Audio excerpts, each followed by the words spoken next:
right, tax cuts and Eamon Javers. That brings us right to our viewer outrage segment with the Republicans taking control of the House and expanding their voice in the Senate. Is now the time for serious government austerity in America?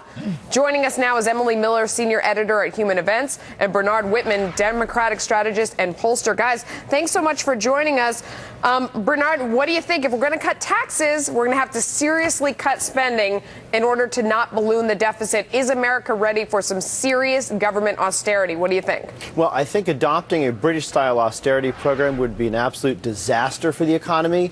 It would require the elimination of some 3 million public sector jobs, and what that would skyrocket the unemployment rate well into the double digits, completely derail the economic recovery at a time when the private sector is certainly not capable of adding additional jobs. So if you want to stifle the nascent recovery, adopt austerity, and you will get that. Of course, Emily, I want you to weigh in on that. I just want to note factually, the British pound is rising against the falling U.S. dollar. Britain's economy is growing twice as fast as ours, as is Germany. They both cut government spending. Go ahead, Emily. What's your take?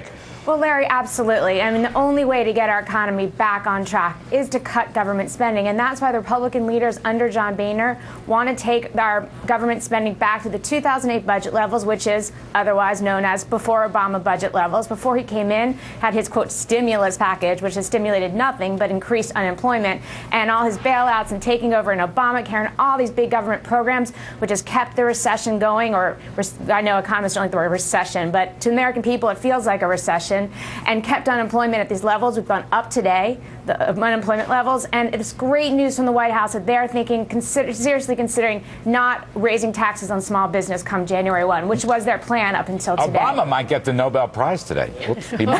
Well, he already won peace, so right, maybe make he'll sure get you record economics. that, guys. Record it. Hey, Bernard, tell us, are you worried about these tax cuts in the face of the need for some fiscal discipline? How can we sort of work both together?